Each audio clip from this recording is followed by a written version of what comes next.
everybody, and welcome back to Sorry I Missed This, the show where we talk about ADHD and all things sex, intimacy, communication, and relationships. And boy, are we going to be talking about relationships today, specifically BDSM relationships, with my guest, Stefani Goerlich. Now, if you don't know who Stefani Goerlich is, I am so excited to introduce her to our listenership. She is a sex therapist. She is a sexologist. She has multiple degrees. She has written multiple books, and her focus is supporting clinicians working with kinky people. So she is an just all-time expert on all things kink, and I admittedly am a huge fan. People ask me all the time how I got my start doing this work. Why specifically do I talk about ADHD and kink? Why do I talk about ADHD and BDSM? Isn't that weird? Isn't that strange? Isn't that a little salacious? And the truth is, dear listener, that for me, it's not that salacious. For me, it's not even that exciting. For me,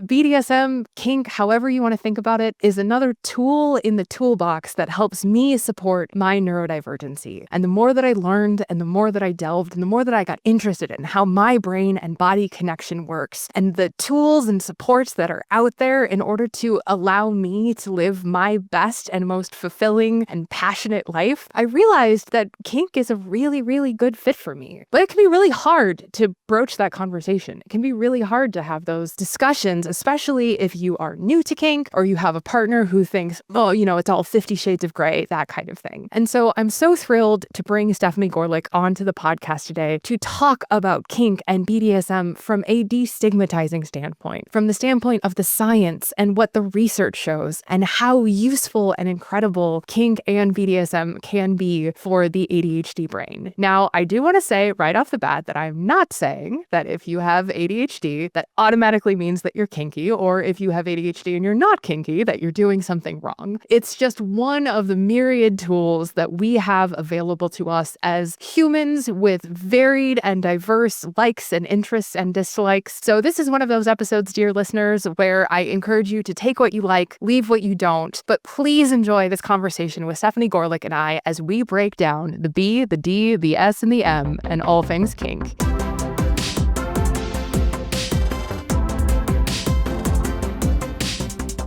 Stefani Goerlich, welcome to the podcast. Thank you so much for having me. So, Stefani, let's just jump into the sort of heart of the conversation. So when we talk about kink, what topics or activities are we actually talking about? So, when we say the word kink, it's actually a really broad umbrella, because when I'm teaching or testifying or, talking on a podcast, the way I always explain it is that kink is anything that's not normative for its specific place and specific type. And those are really important because cultural differences can impact what we think of as kinky, right? There are 21st century cultures around the world that are very, very comfortable with certain forms of ethical non-monogamy. But that's not the norm in America. So in America, it could be considered kinky, but in other cultures, it wouldn't be, even though we're all alive and moving through the world at the same time. But also, our norms change over time. So things that were once considered deviant or kinky might shift into that completely vanilla and mundane category. So when I talk about kink, it's a really broad list. It is anything that falls outside of the norm for your time and your place.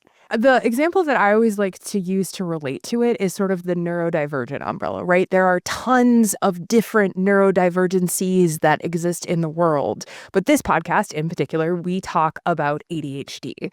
And so today, specifically, we are going to sort of narrow the umbrella, narrow the focus to just talk about BDSM. Stefani, would you like to define what BDSM is for our dear listeners? I would. It's my favorite Swiss Army knife acronym because it actually contains 3 smaller concepts within it.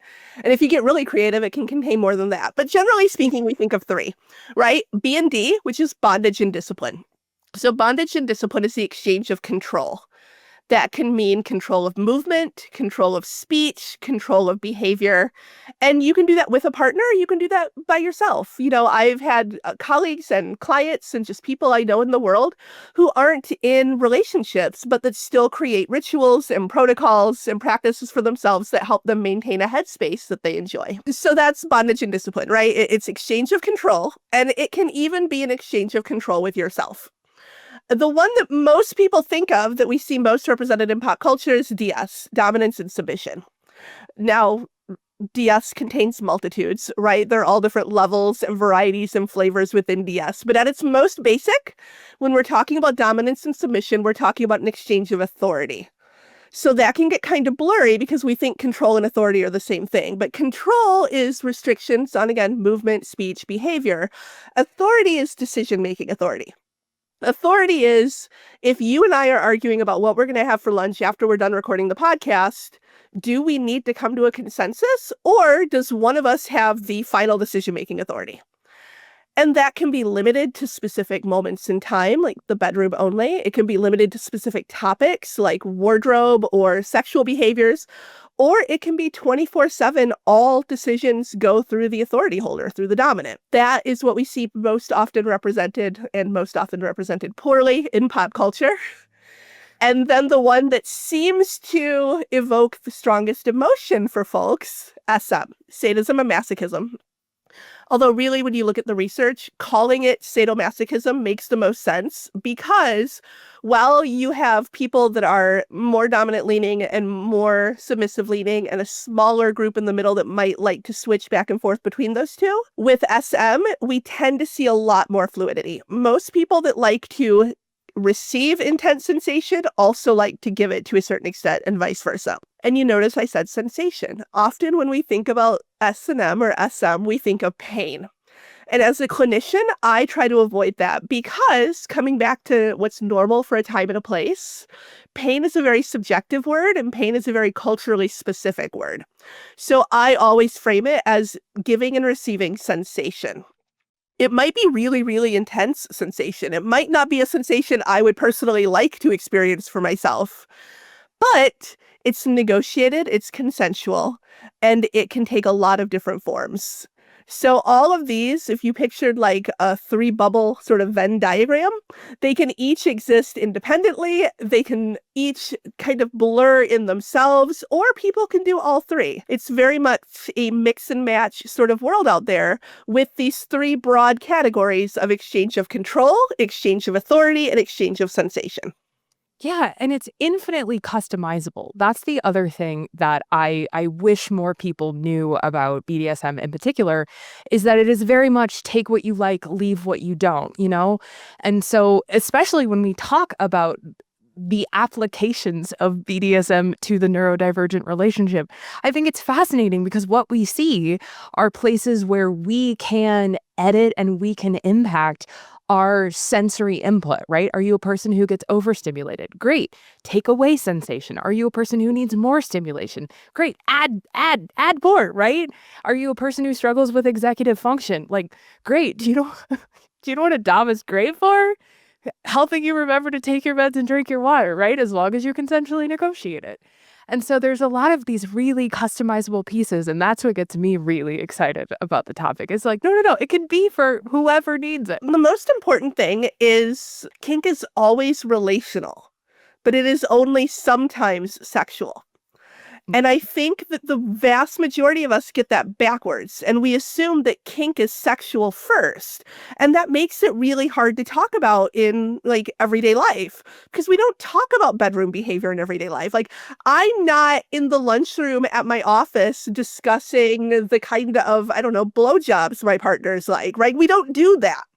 So it feels inappropriate to discuss power differentials in our relationships. But those are not the same thing. The way that we structure our relationship dynamic could have implications for the kind of sex and intimacy that we engage in, but it doesn't have to. And so I think the very first thing is to really start to shift the conversation around BDSM and kink to recognize that it is a relationship style, not a kind of sex. And once we sort of as a culture, as a community start to get on board with that, it becomes a lot easier than to have these other conversations. So why might someone gravitate towards kink or BDSM? I mean, that's like the big question, right? We're still trying to like pin down the one origin story for all kinky people, and there really isn't one. What we know is that a good solid plurality of kinky people will say that it's an innate part of who they are. Mhm. That there was a point in their sexual development, usually between like 8 and 12, where as an adult, this is an important distinction, as an adult, they can look back on their childhood and go, oh yeah, that was the moment. That was it. I always clarify that as somebody that, has worked with child survivors, that if I have an 8 to 12-year-old that's telling me they're kinky, I am not going towards affirming care. I'm going towards intervention. But for adults looking back on their childhood, and often it is related to play. It's related to something very innocent, very sweet. I hear vintage Peter Pan, the Disney movie, like the kidnapping of Tiger Lily scene does it for a lot of people. I've heard playing cops and robbers way more often than necessary. Like I got tied to the flagpole at recess and I went, oh, achievement unlocked, right? So in the mid to high 40s percentage of kinky people can look back retroactively and find a moment in their normal childhood development where they realized that they were aroused by something that we would now as adults call kinky.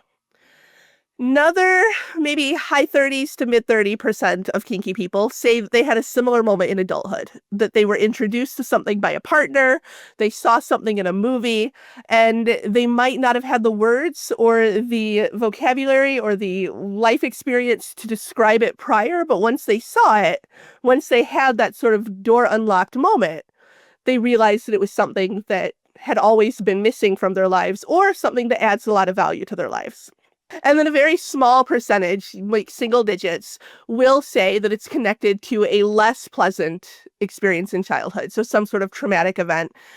Usually we see that more with our fetishists, right? With our people that have a very specific object fetish or a very specific behavior fetish. But that is by no means the majority of kinky people. Most people, it's normal adolescent development or a pleasant discovery in adulthood. It's interesting that you brought up that sort of like something tragic happened, because when we look at the numbers, it is a very small percentage, but that is a big misconception that I don't know if you do, but I run into a lot in my work is like, oh, there must be something terribly wrong with this person, right? So I was wondering, like, what are some of the more like frustrating misconceptions about kink that you face in your practice? Well, number one is exactly that, right? It's the idea that kinky people are somehow traumatized or broken and that they're acting out that brokenness. That's not statistically true. We know from research that kinky people don't report a trauma history at a rate greater than the general population. The experiences of trauma tend to be about the same, whether you're vanilla or kinky. What we do know is that kinky people are more likely to have a PTSD diagnosis, which is fascinating because the question becomes, is that because they're better able to communicate their experiences, they're more open about their trauma histories, or is it because their clinicians are seeing the kink, having that bias you just mentioned, and giving them a higher sort of diagnostic label than they otherwise would if they weren't kink identified? So that's number one, the trauma myth. Number two for me, it kind of ties right into that, and that's this idea of almost like personality disorders, right? This idea that dominant people are narcissistic or they're antisocial and they're using this to like sublimate some evil intention. And meanwhile, all of our submissive people are, dependent personalities or histrionic, or they have something that is they're codependent, right? There's this desire to label and pathologize, especially that power exchange component, that authority component. That, again, isn't borne out in any of the research, and that research has been done. We've looked at personality types with kinky people, and it's not there.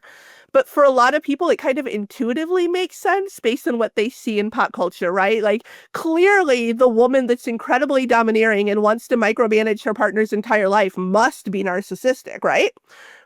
It's not how the world actually works, but it's a huge myth. The like number one rant that I have is because I tend to identify more as a submissive. I think like across the board, I'm more of like a switch.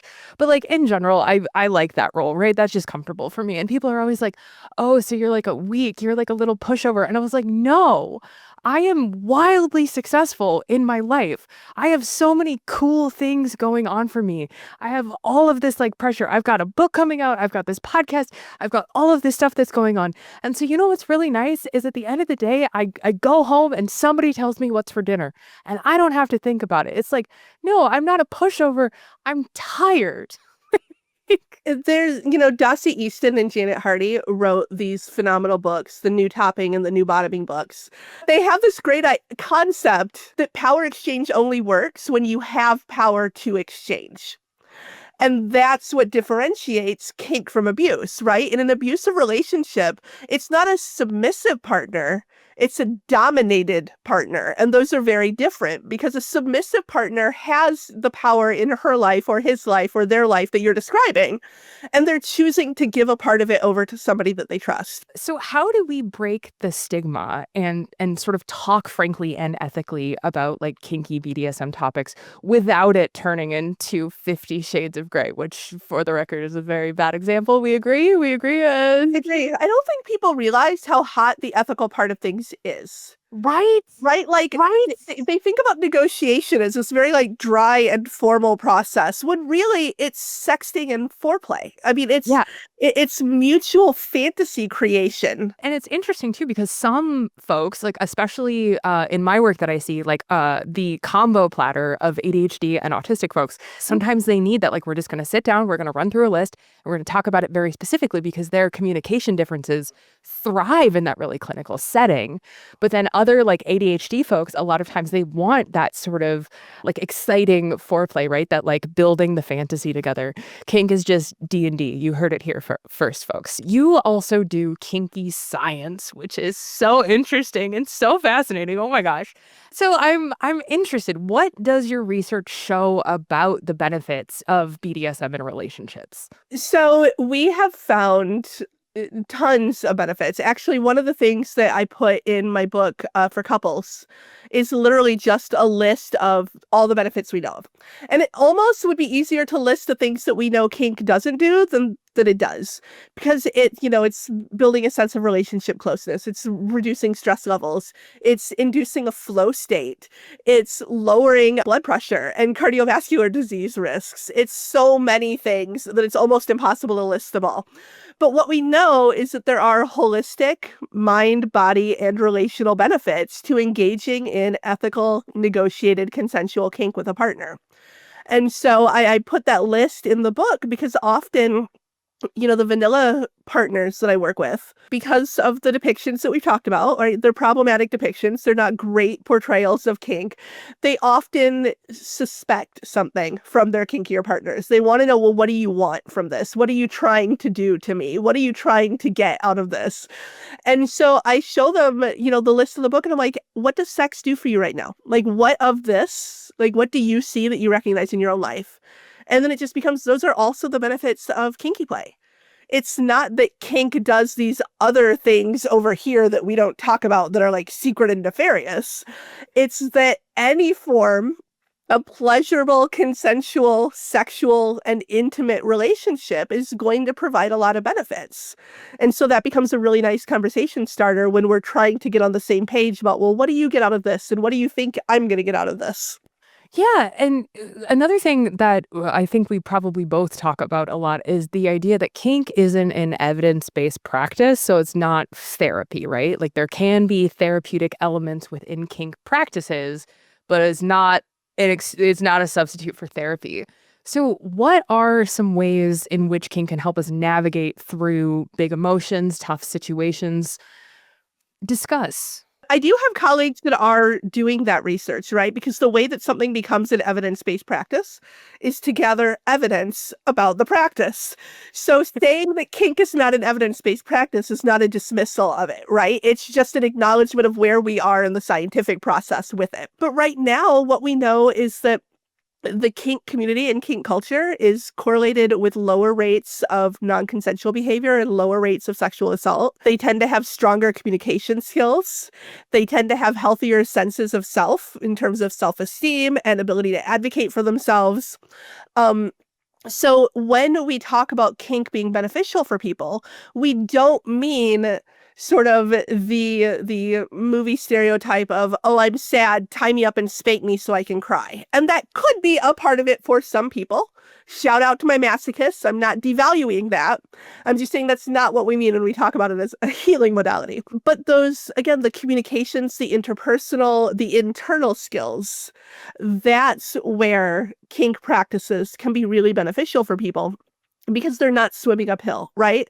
In most of modern dating culture, it's unusual for a woman to be very, very explicit about this is what I want, this is what I don't want, this is when I want it, this is when I don't, this is who I'm going to do it with, and this is who I'm not.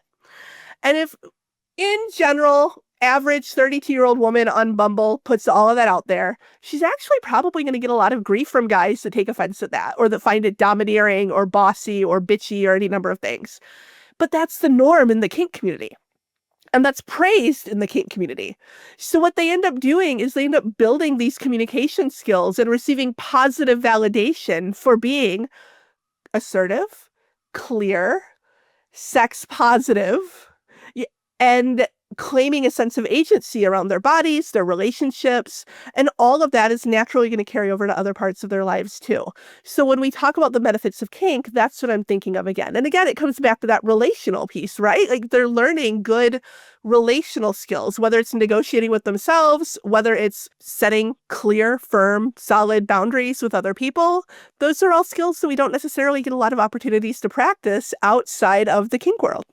Yeah, and especially, again, that sort of tie into ADHD, one of the big places where I see this being so helpful and so useful is for women who find themselves in that people pleaser mindset. Like it happens to so many people with ADHD where you're just constantly like, yes, yeah, I'm going to bend over backwards to like, move the earth, whatever. And so as we get better at negotiating and communicating our wants and our needs, it becomes easier to break the sort of people-pleasing cycle. And that's something that I found even in like my own kink practices. For ADHDers in particular, I like to frame discussions of kink around sort of outsourcing my executive functioning. Can you talk a little bit how power dynamics or other negotiated arrangements might help take some of that strain and load off for people who do struggle with executive functioning? Yeah, absolutely. And I want to start by saying that this is not necessarily a benefit that exists exclusively for more submissive type people, right? Like you gave the example earlier of a dom is really great for making sure you drink and take your medication, and that's true. But also a submissive can be too. It's Yep. all about how you frame it up, right? For a dominant, doing those things, having those reminders, implementing rewards and punishment systems can be a form of caretaking for their submissive. For a submissive, or rather for a dominant who's got ADHD or a dominant who struggles with some executive functioning sort of nuances, a submissive can do that as an act of service, right? It becomes a way of not nagging or reminding, because I have yet to meet a dom who's like, yes, can you please nag me to drink my water every 30 minutes? But the submissive that just brings a cup of water and quietly puts it on the desk next to them. Right? It's a very different dynamic from the dominant going, I'm going to sit and watch and you're going to drink your water. But it's the exact same behavior. It's just framed up as an act of service versus an act of caretaking. And so things like that can be really helpful. And I mean, there's a million different ways that people in all sorts of dynamics do that all the time. Egalitarian and vanilla couples do this too. We just don't necessarily always put a name to it. And I think that when there's a more explicit power dynamic and a more explicit negotiation around tasks and behaviors and household responsibilities, it can become easier for everybody to play to their strengths, receive support for the areas where they're less strong, and still feel really comfortable and happy in whatever form that takes. In your book, Sprinkles on Top, you wrote a lot about desire discrepancies, like what to do when one partner is kinky and the other is, not so much. Like, what if I really want to try this, but my partner doesn't? Do you have any advice for anyone who might be listening and thinking like, wow, that actually sounds kind of nice? I mean, besides read my book, which sounds a little mercenary. Well, honestly, it's an amazing book, so go read it. I would say talk about where your head's at without necessarily feeling pressured to bring the language of kink into it at first, right? Because that can feel really vulnerable for the more kinky person to say, this is something that's a part of myself that I've always wanted that I haven't felt comfortable telling you before. Because of the more negative portrayals in pop culture, it can be intimidating or even a little threatening for a vanilla person to hear if they're not really familiar and comfortable with kink. So it's okay to introduce the subject of what you need without necessarily being super precise in your language right away. It's okay to say, I've noticed that I really struggle with this, and I noticed that you seem to be better at it. And I'm wondering if maybe we could have a conversation about making that a more like sort of formal or more like explicit part of a relationship. And if it's something, more directly sexual, you can talk about the sensory experiences, right? The sight, sound, taste, touch, feel that you're going for, and describe the sensory experiences that you're wanting. And then use that as a jumping off point to start talking about specific activities or specific dynamics or specific behaviors that you might have in mind. I would almost say starting from an outcome. This is where I want to get to. This is what would make me really happy. This is what I'm asking you to figure out with me. And then, as a part of your conversation around that, introducing the idea of kink can be really helpful. One of the things that I just love and admire about your work, I'm just going to fangirl for a second and be, haha, I've trapped you here. Now you have to listen to me. But it's just the repeated themes of empathy and honest communication. Like at its core, that's what we're talking about. We're talking about empathy and open, honest communication. So across the board, do you have just any best practices that you can share for, opening those conversations in a way, you kind of just answered that, but do you have any like last thoughts about that?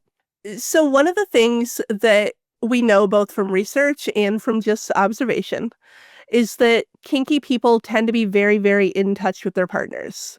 I mentioned flow state. We have measured, and by we, I mean the science and BDSM research team, not me and my research, but they're awesome. You should check them out. They have actually measured hormone changes in people engaging in like an impact scene together.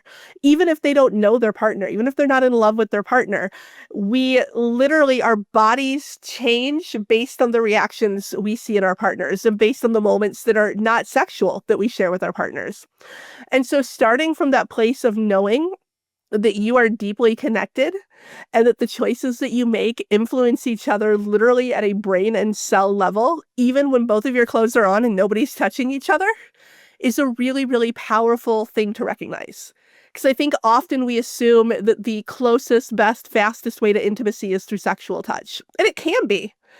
But really, it's that eye contact, it's that conversation, it's that being deeply attuned to our partner's reactions that make our brains light up too. And so if you start with a place of, as you said, deep empathy for your partner, of really wanting them to be happy, wanting them to feel good, wanting them to feel confident, that absolutely carries over into your own emotional state, your own reactions, your own physiology too. When we do for our partners, in non-sexual ways, when we build intimacy in words and gestures and eye contact, we have a physiological response for ourselves. And that's something that most people don't realize. So the best way to get to that point is to start by really cultivating just closeness, relational closeness, and going from there. Stefani, thank you so much for being here. I am such a fan. Thank you for sharing your expertise and your wisdom. And dear listeners, we'll see you again soon. Bye. I never know how to end the podcast. I've been doing this for like 2 years and I still don't have like a good solid outro. I like the bye. Thank you for listening. Anything mentioned in the episode will be linked in the show notes with more resources. Have a question, comment, burning story you'd like to share? Email us at sorryimissedthis@understood.org. This show is brought to you by understood.org. Understood is a nonprofit organization dedicated to empowering people with learning and thinking differences like ADHD and dyslexia. If you want to help us continue this work, donate at understood.org/give. Sorry I Missed This is produced and edited by Jessamine Molly and Margie DeSantis. Video is produced by Calvin Kinney. Our theme music was written by Justin D. Wright, who also mixes the show. Samaya Adams is our supervising producer. Brianna Berry is our production director. Neil Drumming is our editorial director. For Understood.org, our executive directors are Laura Key, Scott Koshier, and Seth Melnick. And I'm your host, Cate Osborn. I'll see you next time.